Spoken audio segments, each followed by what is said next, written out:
10, 9, 8, 7, 6, 5, 4, 3, 2, 1, 0. Taytay is to be found in the northern part of Palawan. It has gained its title as the Star of the North, since it is the first capital city of the province of Palawan. This town is rich in historical, cultural, and environmental value. It was founded in the year 1623. How to get there? From Manila, you can take a 1-hour plane ride going to the airport of Puerto Princesa. From Puerto Princesa Terminal, you can take a van going to Taytay, which will take around 3 hours. There's no need to worry about the long drive because there are places where you can stop over to grab a bite or go to the comfort room. Once you're in Taytay and you want a side trip to El Nido, you can go there by a bus for 150 pesos or a van for 200 pesos. But if you want to go back, Fort Santa Isabel. A proof of the town's historical richness is the Plaza de Santa Isabel, also known as the Taytay Fort. It took 71 years to build this fort. Corals and egg whites were used as the main materials to build in. It was named in honor of Spain's queen, Queen Isabel II. It was used as a military station and was mainly used to defend against Muslim warrior raiders and their color. There is also a chapel at Fort Santa Isabel, where masses are often held here. If you're looking for a wedding destination, the tourist management opened the chapel to private weddings. There is also Diving Coral Garden. Want to explore the beauty of Palawan underwater? You may choose to dive in Taytay's Coral Garden, which has a marine life. The payment for the diving gear and diving master is 1,800 pesos. Diving Coral Garden. Want to explore the beauty of Barras Farm Island.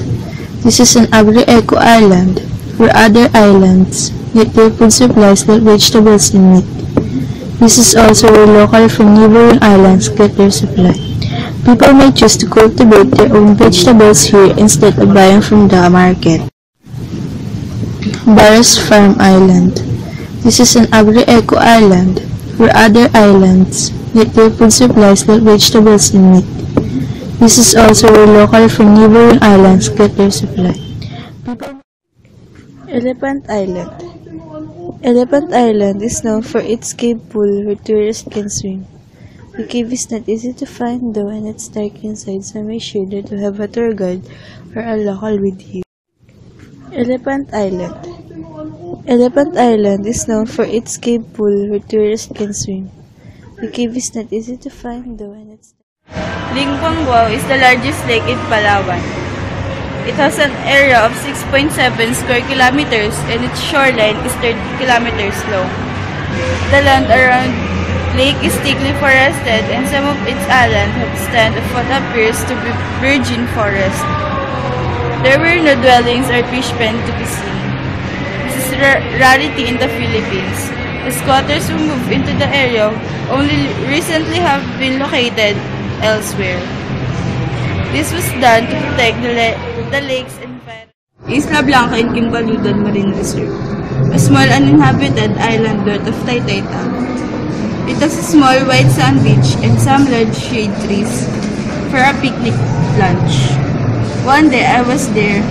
The only prints on the sand were those made by a very large sea turtles that had not walk around the beach. The island has some rocky shoreline, and it is interesting to circumnavigate. Isla Blanca in Kimbaludan. There are some nice corals and pockets of colorful fish. But the day I went out, the ocean was a bit rough, so I did not venture out as far as I would have liked. There was a long gill, net set in about 4 feet of water, only about 20 meters offshore from Isla Blanca. This was disappointing. Umbrella in Mini Island. Aside from the common area here, there is also a rock formation called Umbrella, which is on the top of this mini island where you can have candlelit dinner set up if you want a more romantic feel. Umbrella in Mini Island. Aside from the common area here, there is also a rock formation called the Umbrella, which is on the top of this mini island where you can have candlelit dinner set up. What you gonna do with that dessert? Do what, do what, dee da, dee da, dee da. Do what, do da, dee da, do da, dee da. Do what, do da, dee da, do da, dee da. Murder that, dance slow, murder. What you gonna do with that dessert? Do what, do what, dee da.